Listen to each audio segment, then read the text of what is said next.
اب انہوں نے ترجمہ کیا کہ ہمت ہار گئی. ہمت نہیں ہاری، مطلب ظاہر سی بات ہے وہ اصحابی جو ہے وہ انہوں نے اپنے کمانڈر کی بات نہیں سنی. مطلب جب کوئی بھی جنرل ہوتا ہے، وہ اگر کوئی اپنا گروپ کسی جگہ پہ جو ہے وہ کھڑا کرتا ہے کسی کو تعاقب کرنے کے لیے یا کسی آگے کی فورس کو جو ہے وہ روکنے کے لیے، تو اس کے لیے اس کے اوپر بھی ایک کمانڈر جو ہے وہ لازمی بناتا ہے کہ اس کمانڈر کی بات مانیے. تو انہوں نے اللہ کے رسول کا حکم تو مانا، چونکہ اللہ کے رسول نے فرمایا تھا کہ اگر ہمیں شکست بھی ہو جائے اور ہم سب مر بھی جائیں اور تم یہ دیکھو کہ اوپر سے پرندے آ کے ہمارے جو ہے وہ بوٹیاں ہو چلی، پھر بھی تم لوگوں کو پہاڑ سے نیچے نہیں اترنا. وہ بات تو انہوں نے مان لی، ظاہر سی بات ہے، کیونکہ وہ شکست تو کفاروں کو ہو گئی تھی، مسلمانوں کو فتح ہو گئی تھی. تو وہ اللہ کے رسول کی انہوں نے خلاف ورزی نہیں کی، لیکن چونکہ جو ان کا لوکل جو کمانڈر تھا جو اللہ کے رسول نے منتخب کیا ہوگا، اس نے تو منع کیا ہوگا نا کہ مت جاؤ، جس کی وجہ سے 35 لوگ چلے گئے لیکن 15 لوگ پھر بھی رک گئے. تو یہ ان کے بارے میں آیا. پھر آگے یہ آ رہا ہے کہ اس وقت اللہ نے تم کو ان کے مقابلے سے پھیر کر بھگا دیا تاکہ تمہاری آزمائش کرے، اور اس نے تمہارا قصور معاف کر دیا، اور اللہ مومنوں پر بڑا فضل کرنے والا ہے. پھر یعنی اللہ نے ان کا قصور بھی معاف کیا، جو اس میں غلطیاں ہوئیں، جو بھی غلطیاں ہوئیں، ان سب غلطیوں کو جو ہے پھر اللہ رب العالمین نے معاف کیا. وہ جو میں نے آپ کو بتایا کہ پہلے جو 2 گروہ تھے ان کو بھی اللہ رب العالمین نے معاف کیا. حضرت عمر فاروق نے بھی تلوار پھینک دی، ظاہر سی بات ہے ایک بڑے جو ہے وہ اصحابی تھے، یعنی ان کو سب کو معاف کر دیا. کچھ اصحابی ایسے تھے جو میدان چھوڑ کے جو ہے وہ آگے نکل گئے تھے اپنی جان کی بچانے کے لیے، سب کو اللہ نے معاف کیا.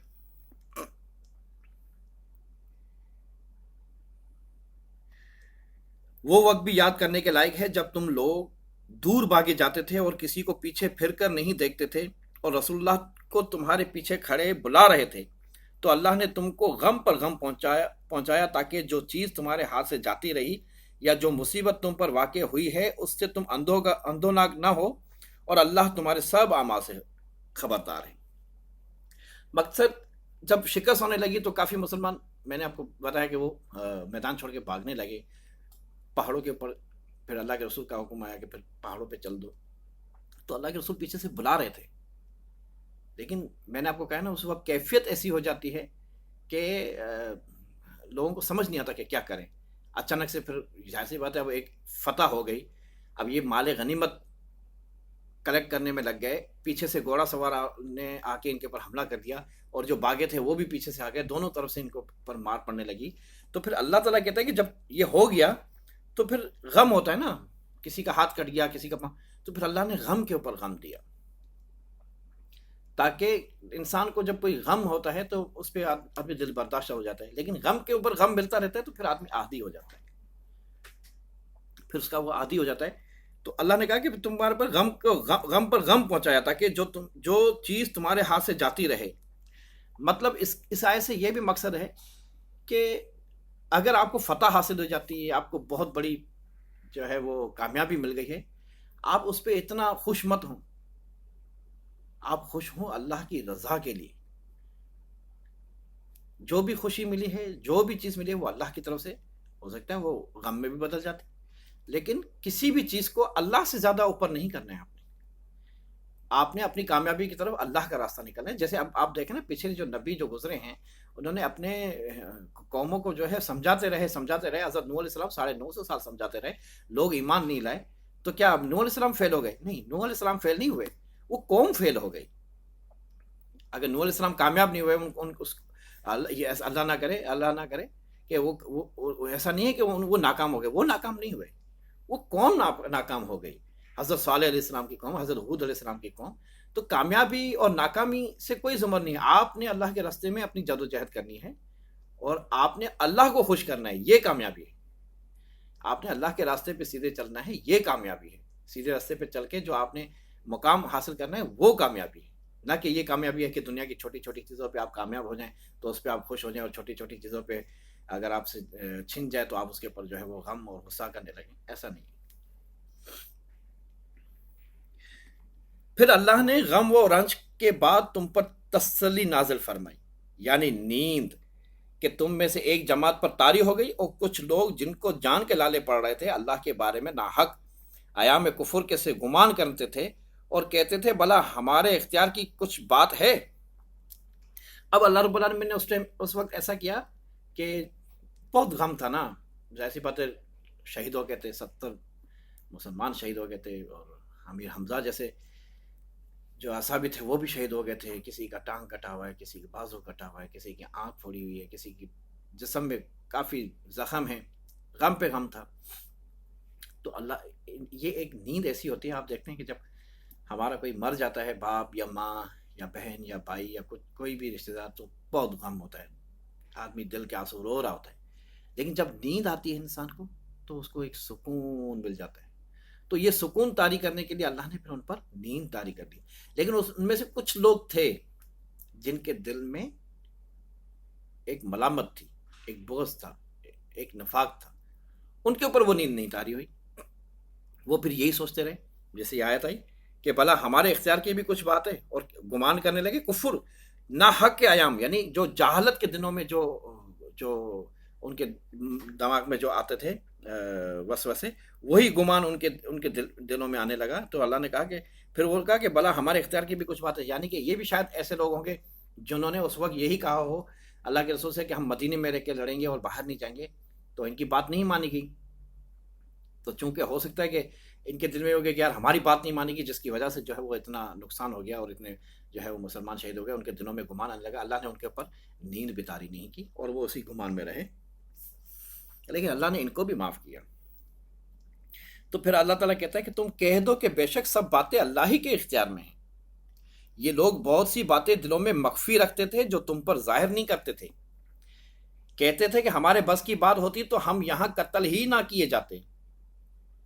کہہ دو کہ اگر تم اپنے گھروں میں بھی ہوتے تو جن کی تقدیر میں مارا جانا لکھا تھا وہ اپنی اپنی قتل گاہوں کی طرف ضرور نکل آتے.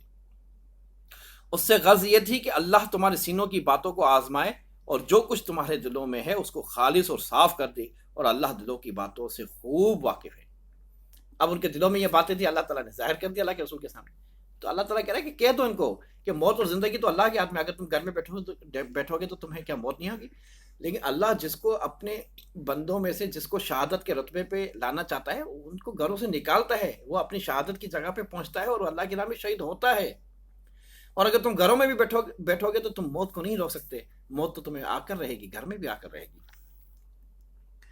جو لوگ تم میں سے عہد کے دن جبکہ مومنوں اور کافروں کی دو جماعتیں ایک دوسرے سے گتھ گئیں جنگ سے بھاگ گئے، تو ان کے بعض افعال کے سبب شیطان نے ان کو پھسلا دیا، مگر اللہ نے ان کا قصور معاف کر دیا. بے شک اللہ بخشنے والا اور بردبار ہے. اس کے بارے میں بیان کر چکا ہوں. یعنی یہ دیکھیں، یہ واضح آیت آ گئی نا، مگر اللہ نے ان کے قصور معاف کر دیے. کچھ فرقے ایسے ہیں جو اس کے اوپر بڑی باتیں کرتے ہیں، وہ اصحابوں کے اوپر کے بڑی تہمتیں لگاتے ہیں. یہ ہمیں بالکل جائز نہیں ہے کہ ہم ایسی بات کہیں. ایسے موقعوں پہ ایسی چیزیں ہوتی ہیں، لیکن پھر اللہ تعالیٰ یہ آیت باقاعدہ فرما رہا ہے کہ مگر اللہ نے ان کا قصور معاف کر دیا. جب اللہ نے معاف کر دیا بس خلاص. مومن ان لوگوں جیسے نہ ہونا جو کفر کرتے ہیں،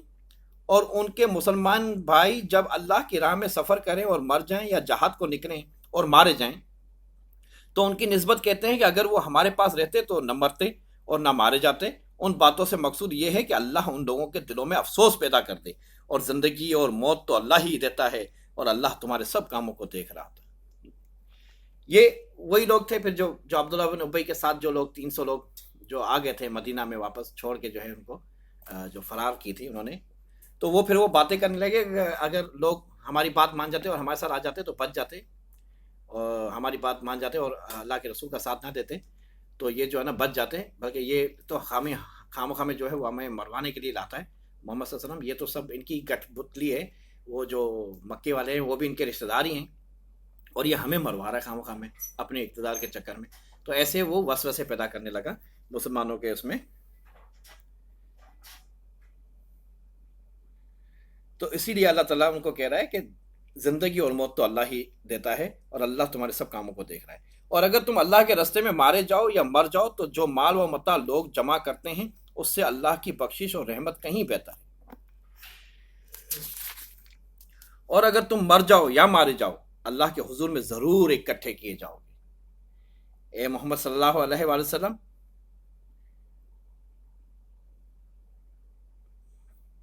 اب آگے جو ہے وہ آیت آ رہی ہے اے محمد صلی اللہ علیہ وسلم، اللہ کی مہربانی سے تمہاری افتداد مزاج ان لوگوں کے لیے نرم واقع ہوئی ہے، اور اگر تم بدخو اور سخت دل ہوتے تو یہ تمہارے پاس سے بھاگ کھڑے ہوتے۔ تو ان کو معاف کر دو اور ان کے لیے اللہ سے مغفرت مانگو، اور اپنے کاموں میں ان سے مشورہ لیا کرو، اور جب کسی کام کا عزم مصمم کر لو تو اللہ پر بھروسہ رکھو، بے شک اللہ بھروسہ رکھنے والوں کو دوست رکھتا ہے۔ اب اللہ کے نبی کو اللہ رب العالمین فرما رہے ہیں، کیونکہ دیکھیں جو مجاہدین تھے اس وقت، یا جو اللہ کے رسول کا ساتھ دے رہے تھے، وہ کوئی سیلری تو نہیں تھی، یعنی جیسے ہماری فوجیں ہیں، ٹھیک ہے فوجیں لڑتی ہیں لیکن ان کو سیلری ملتی ہے، ان کی فیملی کو گھر دیا جاتا ہے، ان کو راشن پانی سب کچھ دیا جاتا ہے۔ وہ ان کے ساتھ تو ایسا معاملہ نہیں تھا، وہ تو اللہ کی راہ میں جہاد کر رہے تھے اپنے تن من دن سے، کوئی ان کو سیلری تو نہیں مل رہی تھی۔ تو اس لیے اللہ کہہ رہا ہے کہ ان کے ساتھ اگر تمہارا مزاج اچھا ہے، اگر تمہارا مزاج اور تمہارا اخلاق اچھا نہ ہوتا تو یہ تم سے بھاگ جاتے۔ اور پھر اللہ کیا کہتا ہے کہ اللہ نے ان کو معاف کر دیا ہے، تو بھی اس کو معاف کر دو، تو یہ تمہارے پاس سے بھاگ کھڑے ہوتے، تو ان کو معاف کر دو اور ان کے لیے اللہ سے مغفرت مانگو۔ پھر اللہ کے رسول کہہ رہے ہیں کہ تم ان کے لیے مغفرت مانگو اور اپنے کاموں میں ان سے مشورہ لیا کرو، ان سے مشورہ بھی لیا کرو۔ ایسا نہ ہے کہ ان کو آپ چھوڑ دو کہ یار یہ جو انہوں نے جو ہے میرے ساتھ زیادتی کی بھاگ گئے، نہیں نہیں نہیں، اللہ نے ان کو معاف کر دیا، ان کے قصور کو اور ان کے دلوں کو مضبوط کر دیا۔ جب معاف کر دیا تو پھر ان کو مضبوط کر دیا۔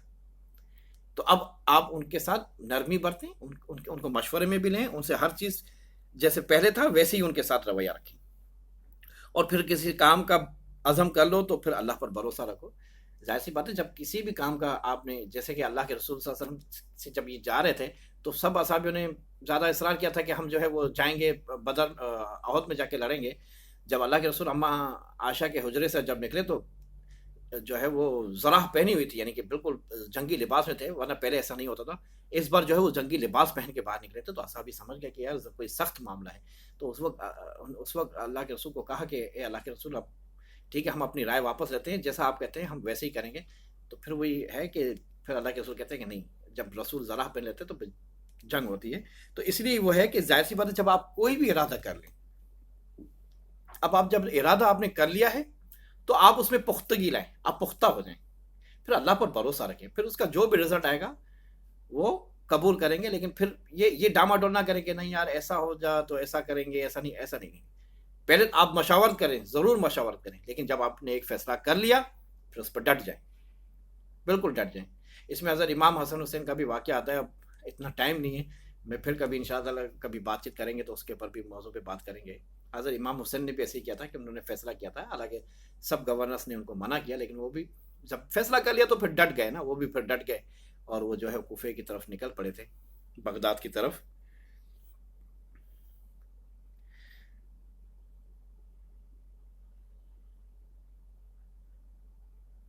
اگر اللہ تمہارا مددگار ہے تو تم پر کوئی غالب نہیں آ سکتا، اور اگر وہ تمہیں چھوڑ دے تو پھر کون ہے کہ تمہاری مدد کرے؟ اور مومنوں کو چاہیے کہ اللہ ہی پر بھروسہ رکھیں، اور کبھی نہیں ہو سکتا کہ رسول اللہ خیانت کریں، اور خیانت کرنے والوں کو قیامت کے دن خیانت کی ہوئی چیز اللہ کے روبرو لا حاضر کرنی ہوگی، پھر ہر شخص کو اس کے اعمال کا پورا پورا بدلہ دیا جائے گا اور بے انصافی نہیں کی جائے گی۔ اس میں جو ہے وہ رائے ہے علماء کی، یعنی عبداللہ بن عبید، آپ کو پتہ ہے وہ منافق کا سردار تھا، اس نے بڑی تہمتیں لگائی تھی اللہ کے رسول کے اوپر بھی کہ یہ جو ہے نا پھر ہم سے جو ہے وہ خیانت کرتا ہے، جو مال غنیمت آ جاتا ہے اس میں جو ہے وہ خیانت کرتا ہے، اور بہت سی باتیں بھی تھیں۔ تو اس وجہ سے اللہ تعالیٰ نے یہ آیت نازل فرمائی، بھلا جو شخص اللہ کی خوشنودی کا تابع ہو وہ اس شخص کی طرح مرتکب خیانت ہو سکتا ہے جو اللہ کی ناخوشی میں گرفتار ہو اور جس کا ٹھکانہ دوزخ ہے اور وہ برا ٹھکانہ ہے۔ ان لوگوں کے اللہ کے ہاں مختلف اور متفاوت درجے ہیں، اور اللہ ان کے سب اعمال کو دیکھ رہا ہے۔ اب اس آیت سے ہمیں بھی یہ سیکھ ملتی ہے کہ اگر آپ خیانت کرتے ہو کسی چیز کی بھی، آپ کسی کے ساتھ بھی کوئی خیانت کرتے ہو، تو اللہ تعالیٰ کہہ رہا ہے کہ قیامت والے دن وہ خیانت کی ہوئی چیز آپ کو لا حاضر کرنی ہوگی، اور اگر آپ حاضر نہ کر پائے تو پھر جو معاملات آپ کے ساتھ پھر اللہ رب العالمین وہاں کرے گا وہی ہوگا۔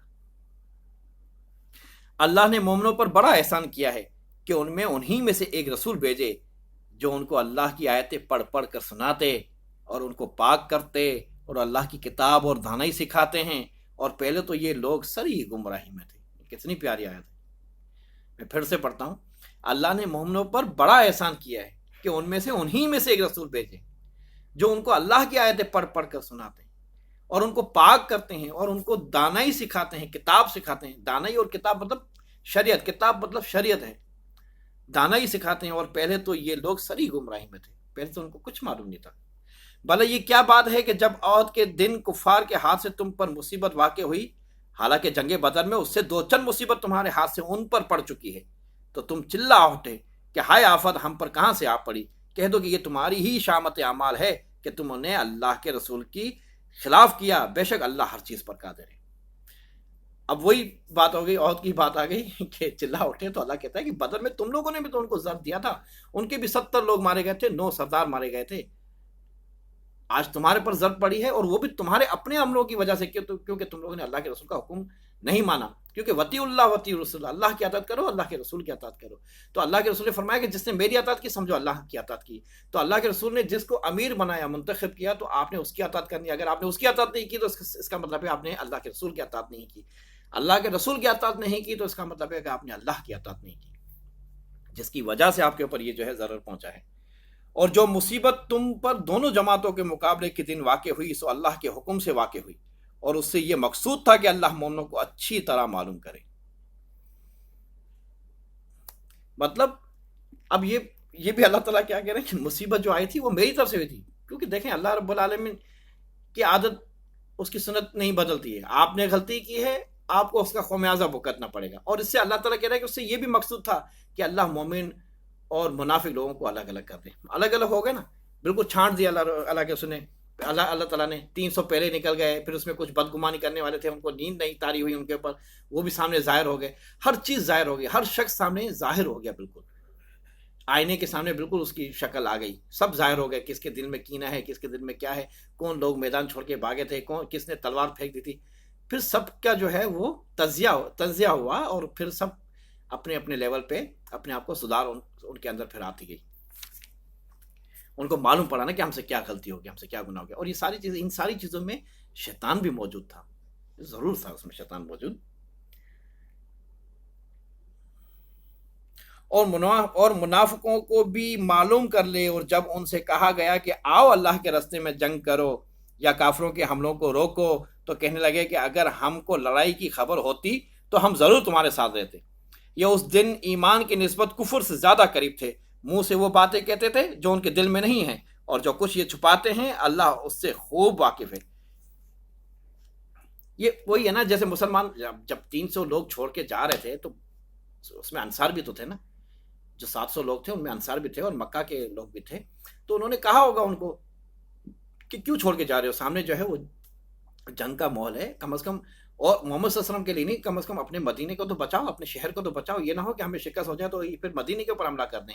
اور ہماری جو ہے وہ کاروبار لوٹ لیں اور ہمارے عورتوں بچوں کو بھی گھر سے نکال دیں۔ ہوتا ہے نا جنگوں میں ایسا۔ تو اس میں بھی وہ یہ کہہ رہے کہ نہیں، یہ تو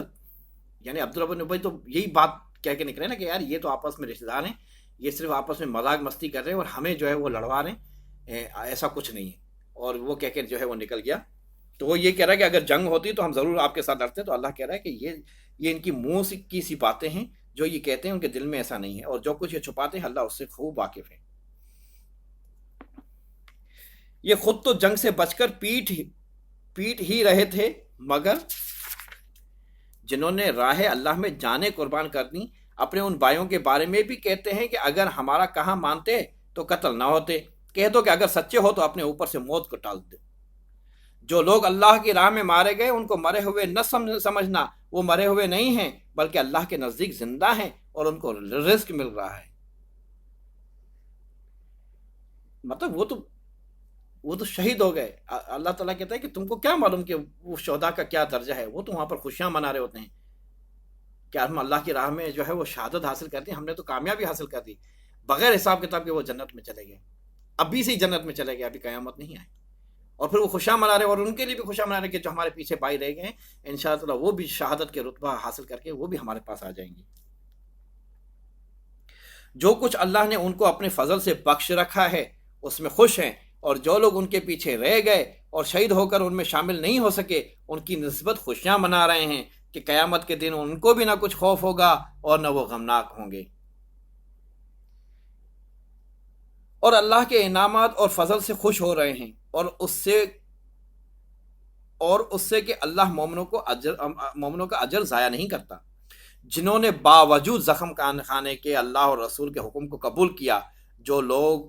ان میں نیکوکار اور پرہیزگار ہیں ان کے لیے بڑا ثواب ہے۔ اب یہ آیت آئی ہے جنہوں نے باوجود زخم کھانے کے اللہ اور رسول کا حکم قبول کیا۔ میں نے پہلے بھی آپ کو بتایا تھا کہ جب ابو بکر صدیق ابو سفیان جب لشکر لے کے چلا گیا تھا، تو پھر جب مسلمان نیچے اترے، وہ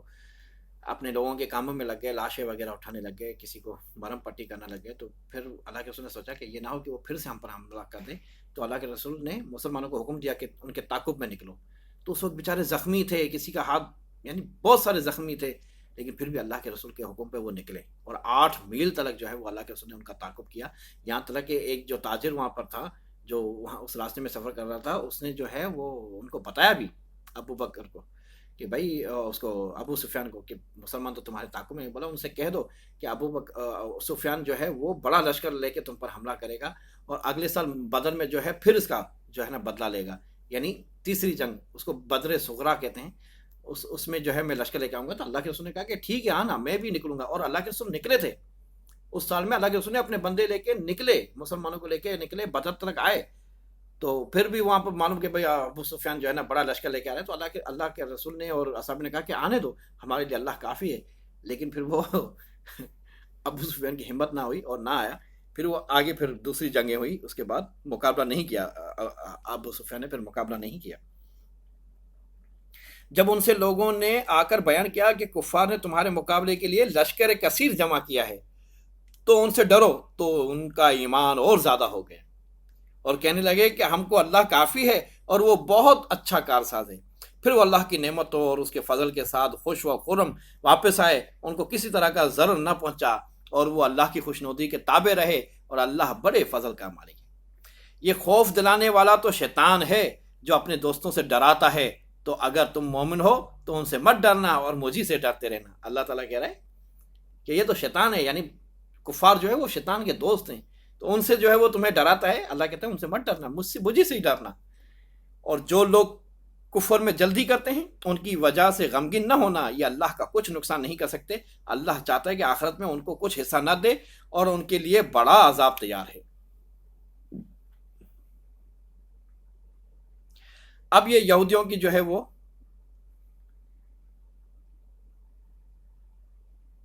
اب یہودی جو ہے وہ پیغام بھیج رہے ہیں کہ جن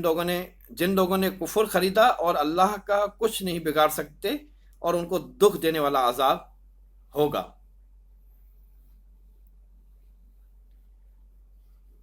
اب وہ یہودی جو ہے ان کو جو ہے وہ پیغام بھیجنے لگے مکہ والوں کو، ابو سفیان کو، کہ بھائی تم لوگ ان کے اوپر حملہ کرو، اور ہم بھی جو ہے نا مدینہ سے جو ہے وہ اندر سے ان کے اوپر حملہ کر دیں گے، اور ہم ان کو جو ہے وہ ختم کر دیں گے۔ اب وہ یہودی بھی کرنے لگے، تو اس کے بارے میں اللہ تعالیٰ کہہ رہے ہیں، اور جو لوگ کفر میں جلدی کرتے ہیں ان کی وجہ سے غمگین نہ ہونا، یہ اللہ کا کچھ نقصان نہیں کر سکتے، اللہ چاہتا ہے کہ آخرت میں ان کو کچھ حصہ نہ دے، اور ان کے لیے بڑا عذاب تیار ہے۔ جن لوگوں نے ایمان کے بدلے کفر خریدا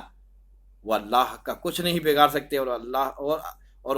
ان کو دکھ دینے والا عذاب، اللہ یعنی ان کو دکھ دینے والا عذاب ہوگا۔